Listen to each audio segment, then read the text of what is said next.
இந்த படத்தை நடிக்க ஆரம்பித்தாலும் சரி, டப்பிங் எல்லா லாங்குவேஜ்லையும் டப் பண்ணி முடித்த பிறகு சரி, அது மொத்தம் 5 லாங்குவேஜ்லையும் டப் பண்ண இந்த படத்தை. ஏன்னா அந்த கேரக்டர் நம்ம பேசினா தான் நல்லாயிருக்குன்ற ஒரு ஆர்வத்தில் 5 லாங்குவேஜையும் பேச வாய்ப்பளித்த இயக்குனர் முகேஷ் குமார் சிங் அவர்களுக்கும், மோகன் பாபு சாருக்கும், விஷ்ணு மஞ்சுக்கும் நான் நன்றி சொல்ல கடமைப்பட்டிருக்கேன்.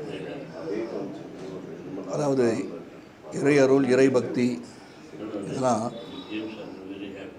குறைந்து கொண்டு போகிறதோ என்று நினைக்கும் சூழலில் இந்த மாதிரி ஒரு படம் வர்றது உண்மையிலே ஒரு மோகன் பாபு சாருக்கு எப்படி உதிச்சுதுன்னு சொல்லும்போது, தெலுங்கு ப்ரீ ரிலீஸ் ஈவெண்ட்டில் பிரம்மானந்தா சார் பேசுகிறாங்க.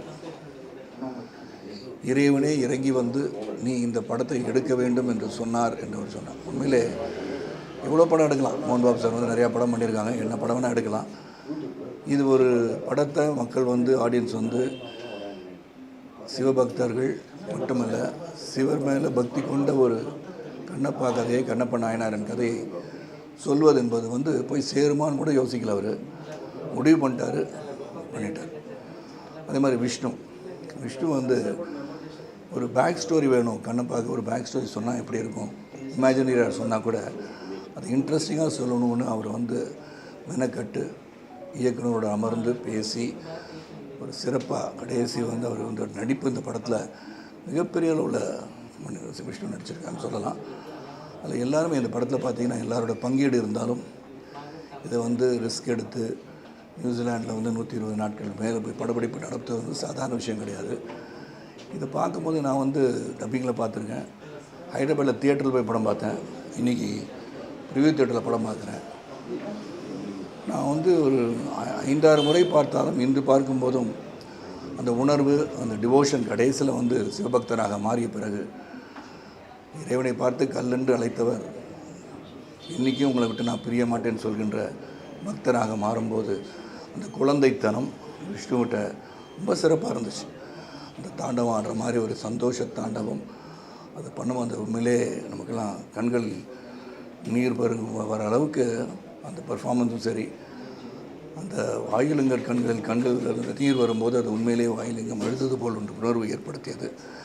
இது எதுக்காக சொன்னால், வருங்கால சந்ததியர் நம் இதிகாசங்கள் மட்டுமல்ல, உண்மையான கதைகள், அதன் மூலமாக இறையருள் வந்தது, இதையெல்லாம் வந்து மறந்துடக்கூடாது, சரித்திரத்தை மறக்கக்கூடாது. நம்ம எல்லாமே இறைவன் ஒருவன் இருக்கிறான் என்ற தத்துவத்தில் தான் நம்ம இருக்கோம். அது அல்லாவாக இருக்கட்டும், இயேசு கிறிஸ்துவாக இருக்கட்டும், முருகனாக இருக்கட்டும், சிவனாக இருக்கட்டும், இறைவன் ஒரு இருக்கிறான் என்ற நம்பிக்கையை ஊட்டுகின்ற படமாக, அது முக்கியமாக சிவபக்தியை பற்றி சிறப்பாக எடுத்து சொல்லணும்னு சொல்லி இங்கே வாசு சார் பேசும்போது ஏபி நாகராஜனுக்கு அப்புறம் ஒரு இறை படம், அதாவது கடவுள் சார்ந்த படங்கள் வரல அப்படின்னு சொன்னார். உண்மை அதெல்லாம் வந்து வருங்கால சந்ததியர், வருங்கால இளைய தலைமுறை இதெல்லாம் தெரிஞ்சுக்கணுன்றதுக்காக இந்த படம் எடுத்திருக்காங்க.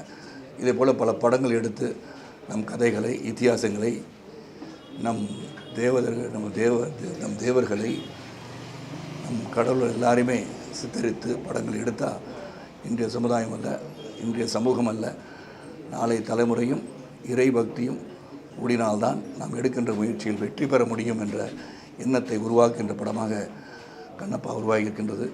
அது இதில் ஒர்க் பண்ண எல்லாரும் சேர்ந்து, அது முகேஷ் குமார் சிங்லேருந்து மோகன் பாபு சார், மோகன்லால் சார், அக்ஷய்குமார், பிரபாஸ், காஜல் அகர்வால், அக்ஷய்குமார், இதில் நடித்த எல்லாருக்கும் என்னுடைய வாழ்த்துக்கள். பெரிய வைத்திய முகுந்தன், சொல்லிகிட்டே போனால் எல்லாருமே ரொம்ப சிறப்பாக நடிச்சிருக்காங்க, அவங்க பங்கை சிறப்பாக பண்ணியிருக்காங்கன்னு சொல்லலாம்.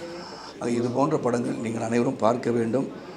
அது வந்து இந்த இறையருள் வளர்ப்பதற்காக மட்டுமல்ல, இது போன்ற சரித்திரங்கள் நிகழ்ந்திருக்கின்றன என்பதை எடுத்துக்காட்டாக ஒரு படம் வந்திருக்கு.